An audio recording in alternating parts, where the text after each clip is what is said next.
자, 우리 기도하는 마음으로 한번 따라 하십니다. 어린 양의 혼인잔치에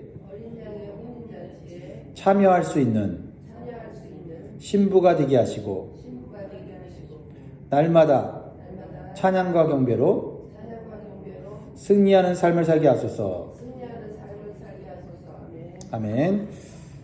이제 2025년도 새해도 10일 정도 남았습니다. 사실 이 10일은 하루가 아닙니다.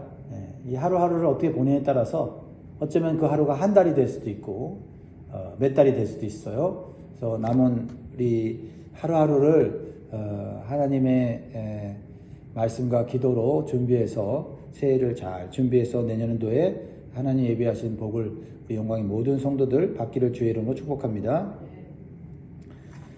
우리는 신앙생활에 초점이 분명해야 합니다.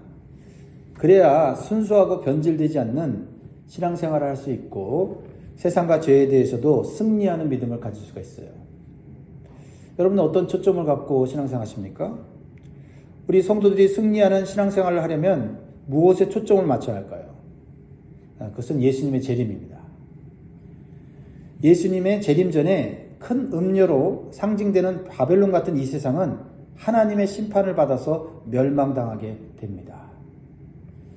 현재 진행되고 있고 미래의 일이고 하나님께서 이루실 일입니다. 이러한 확실한 하나님의 계획이 요한계시록 19장에 기록되어 있습니다. 2절을 보겠습니다. 그의 심판은 참되고 의로운지라 음행으로 땅을 더럽게 한 큰 음녀를 심판하사 자기 종들의 피를 그 음녀의 손에 갚으셨도다 하고, 큰 음녀인 큰 성 바벨론이 심판을 받아 무너진 이유가 여러 가지가 있는데 그 중에 하나가 뭐냐면 피 흘린 하나님의 종들 때문이다. 여기서 하나님의 종들이란 핍박과 고난 속에서 믿음을 끝까지 지키다가 순교한 성도들을 말합니다. 그들이 이 땅에서 억울하게 흘린 피를 반드시 갚으시는 하나님의 심판이 있다라는 거죠. 성도들에게는 억울한 게 없어요. 당장은 있지만 그 억울함을 하나님이 반드시 풀어주시기 때문입니다. 이것은 하나님의 심판은 참되고 의롭다는 것을 보여주고 있어요. 그래서 우리 성도들이 이 죄악 많은 세상에서 왜 신앙을 끝까지 지키고 거룩한 삶을 살아야 하는지를 분명하게 깨닫게 해줍니다. 이러한 하나님의 참되고 의로운 심판이 있다는 것이 우리에게 참된 위로와 소망을 줍니다. 그러므로 오늘도 불의한 세상에서 낙심하지 마시고요.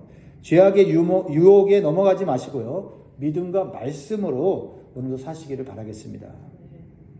그런데 이런 하나님의 참되고 의로운 심판이 있을 때 하늘에서 천상에서 어떤 일이 생기는지를 환상을 통해서 사도 요한에게 보여주고 계세요. 이것이 이 땅에 사는 우리 성도들에게 너무나 의미가 있는 거예요. 1절을 같이 읽습니다. 시작. 이 일 후에 내가 들으니 하늘에 허다한 무리의 큰 음성 같은 것이 있어 이르되 할렐루야 구원과 영광과 능력이 우리 하나님께 있도다. 1절에 이 일 후에 내가 들으니, 이 일 후는 이 세상이 하나님의 심판으로 멸망당하는 그 때를 말하는 거죠. 그런데 우리가 여기서 알 수 있는 놀라운 영적인 진리는 뭐냐면 하늘에 이미 허다한 무리의 성도들이 있다는 거예요.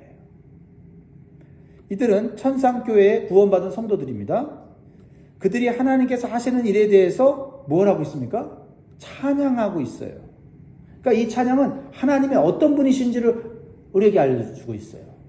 천상에서 하나님과 함께 있는 자들이 하나님의 어떤 분임을 말하는 것은 그것은 진리입니다. 그렇죠? 하나님을 면전에서 보고 있잖아요. 하나님이 하시는 일을 면전에서 보고 있잖아요. 그래서 찬양은 하나님이 어떤 분이신지를 드러내는 진리고 예언이에요. 어떻게 찬양합니까? 할렐루야 구원과 영광과 능력이 우리 하나님께 있도다. 이것은 사실이고 진실이고 이루어진 일이라는 거죠. 이미 구원받아 천국에 있는 성도들은 하나님께서 하시는 모든 일들이 참되고 의롭기 때문에 찬양할 것밖에 없는 거예요. 우리는 때때로 이 세상에 살면서 하나님을 온전히 찬양하지 못할 때가 있어요. 여전히 죄악과 불의와 음행이 가득한 세상에 살고 있기 때문에 과연 하나님의 공의가 이루어지는지 의심할 수 있어요. 그러니까 찬양이 막히는 거죠. 특히 내가 예수님 믿는 것 때문에 고난을 당하고 억울한 일을 당한다면 하나님의 구원이 정말 확실하게 이루어질까 하는 그런 믿음이 흔들릴 수 있다는 거예요. 그러니까 찬양이 막히는 거예요.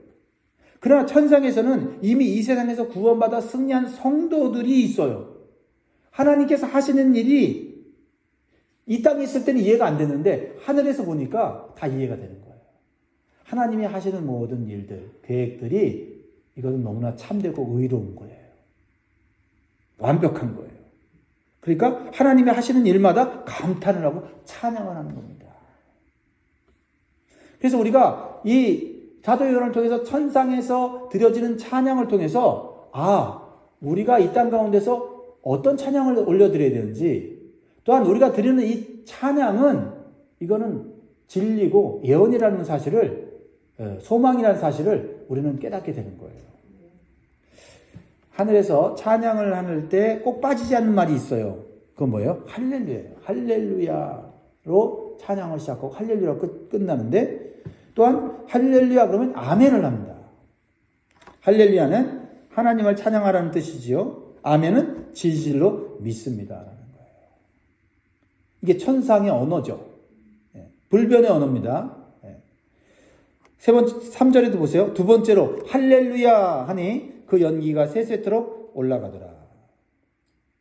또 24장로와 내 생물이 엎드려 보좌에 앉으신 하나님께 경배하여 이르되 아멘 할렐루야 하니. 사실 할렐루야 아멘 아멘 할렐루야 하면 모든 것이 다 이루어지는 거예요. 하나님이 하시는 일이거든요. 그래서 하늘의 관점에서 볼 때는 이 세상에 사는 성도들이 믿음을 지키기만 하면, 어떤 상황 가운데서도 믿음을 지키기만 하면 하나님은 반드시 승리케 하고 구원을 주시는 것이 너무 확실해요. 할렐루야? 우리 할렐루야입니다. 그러니까 천상에 있는 분들은 그걸 아는 거예요. 그래서 우리가 이 땅에서 승리하는 신앙생활을 하려면 천상에서 부르는 찬양을 미리 부르면서 이 땅에서 사는 거예요. 그런 의미에서 신앙생활은 찬양생활이에요. 5절을 같이 읽습니다. 시작. 보좌에서 음성이 나서 이르시되 하나님의 종들 곧 그를 경외하는 너희들아 작은 자나 큰 자나 다 우리 하나님께 찬송하라 하더라. 그러니까 천상에서 해야 될 일이 찬송밖에 없다라는 것을 깨닫게 돼요. 그리고 이 세상에서는 작은 자냐 큰 자냐 이게 중요하잖아요. 근데 천국에서는 그게 의미가 없어요. 우리가 작은 자나 큰 자나 상관없이 하나님을 경외하면서 찬양할 때 우리에게 하나님의 참되고 의로운 통치가 임하게 되어서 그 통치를 따라가게 되면 우리는 승리하게 되고 구원받게 되고 영광 얻게 된다는 거예요. 그래서 우리가 예수님을 믿으면서 받는 핍박과 억울하게 고통받는 것을 하나님께서 다 신원하여 주신다라는 거예요. 그러므로 우리도 이 땅에서 하늘을 바라보면서 살아야 돼요. 그리고 날마다 천상에서 부르는 성도들의 찬양을 우리가 미리 불러야 된다. 그게 6절이에요. 6절.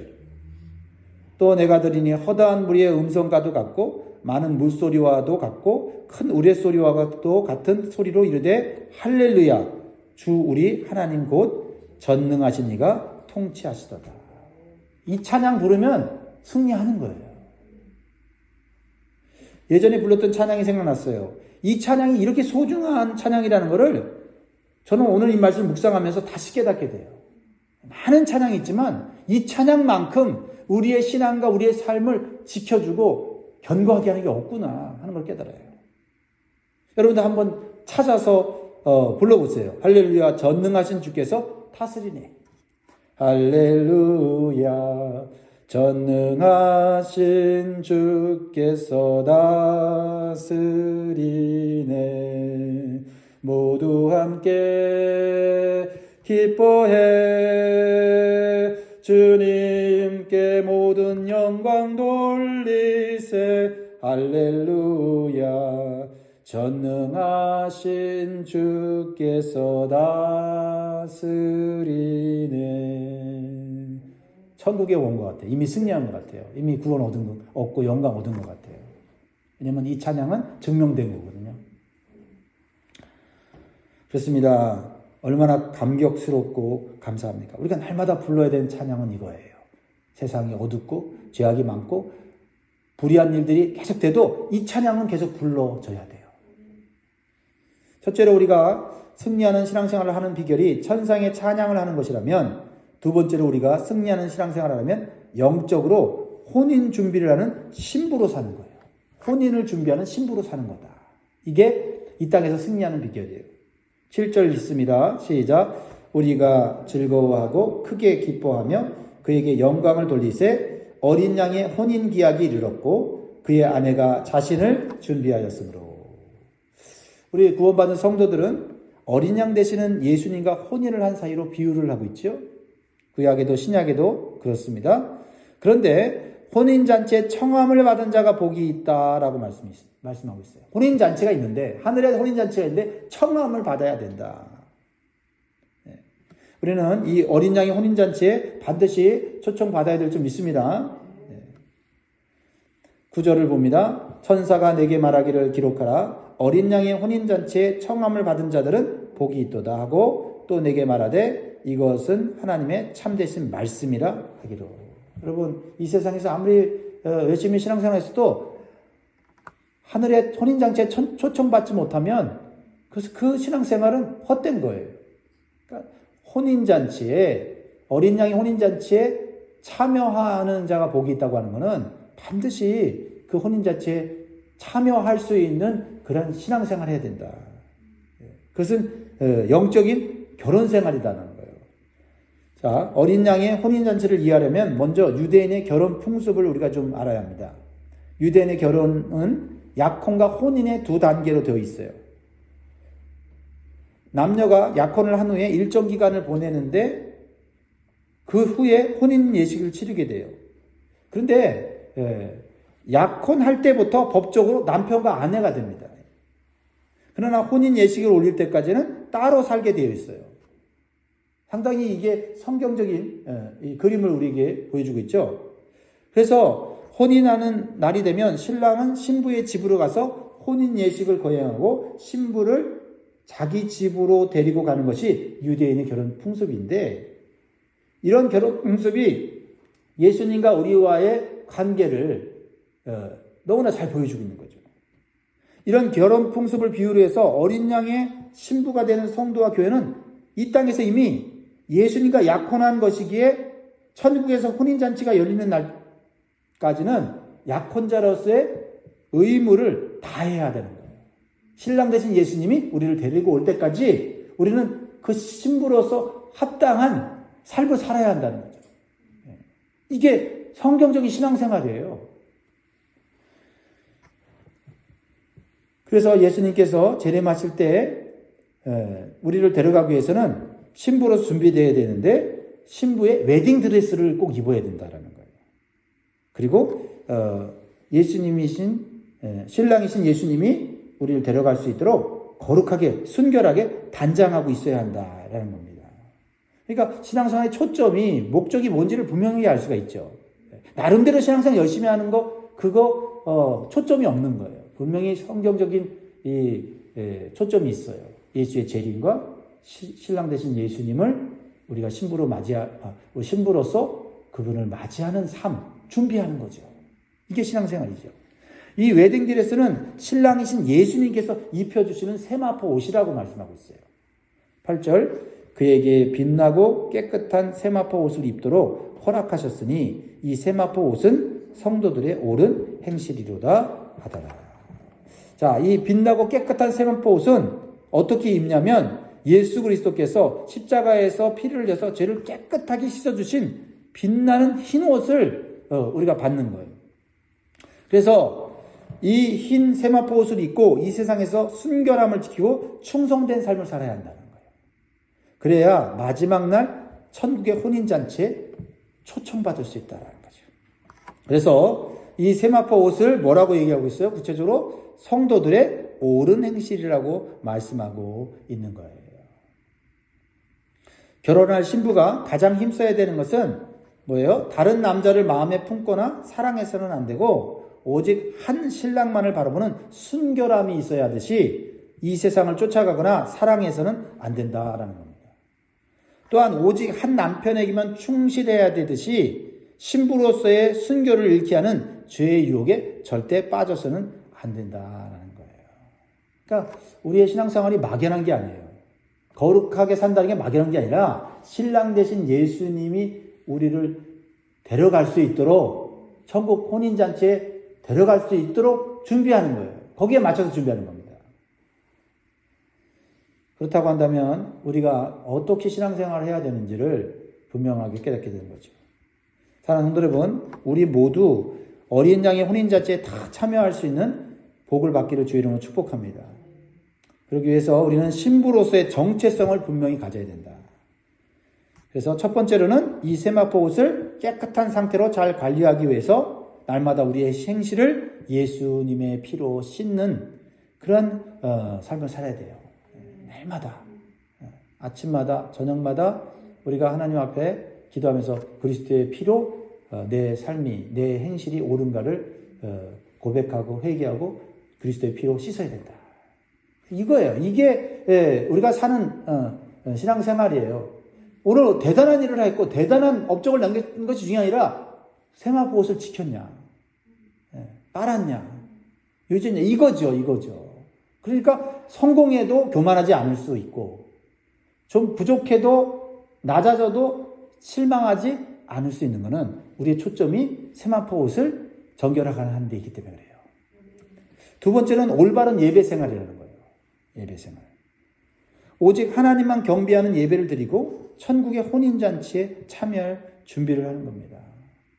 9절 10절을 보면서 그것을 깨닫게 되는데요. 천사가 내게 말하기를 기록하라. 어린 양의 혼인잔치에 청함을 받은 자들은 복이 있도다 하고 또 내게 말하되 이것은 하나님의 참되신 말씀이라 하기로 내가 그 발 아래 엎드려 경배하려 하니 그가 나에게 말하기를 나는 너와 및 예수의 증언을 받은 내 형제들과 같이 된 종이니 삼가 그리하지 말고 오직 하나님께 경배하라. 예수의 증언은 예언의 영이라 하더라. 천사가 사도 요한에게 가르쳐주는 교훈이 있죠. 사도 요한은 천사가 전해주는 이 하나님의 말씀이 너무나도 감격스러워서 천사의 발 앞에 경배하라고 했어요. 왜냐하면 하나님의 말씀을 전하는 이 천사의 영광이 하나님의 영광을 받아서 한 거기 때문에 굉장히 빛나고 감동이 됐을 거예요. 그러니까 천사 앞에 경배했어요. 그러자 천사는 막 사도 요한을 책망합니다. 오직 경배받으실 분은 하나님이시라는 거예요. 그 당시 천사를 숭배하는 그러한 그 풍습이 있었는데 천사가 영적으로 빛나는 존재였기 때문에 그렇게 사람들이 섬겼습니다. 그러나 우리가 하나님 외에 다른 것을 경배하는 것은 우상 숭배라는 것을 천사가 가르쳐줘요. 그것은 영적인 간음이에요. 그래서 우리가 순결한 신부로서 준비되기 위해서 우리는 세상의 어떤 것도 경배하거나 그것을 사랑해서는 안 되고 오직 하나님만 경배해야 됩니다. 그럼 우리는 하나님께 드리는 예배를 형식적으로나 대충 드려서는 안 돼요. 예배를 미루거나 예배를 다른 걸로 대체해서는 안 됩니다. 예배가 우선이에요. 그것은 하나님을 우선하는 자세입니다.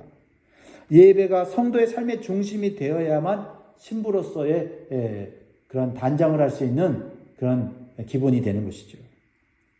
무엇보다도 예배는 이 신랑 대신 예수님이 오실 때까지 우리를 정결하게 준비하는 귀한 시간이고 복된 기회인 것을 우리가 분명히 알아야 돼요.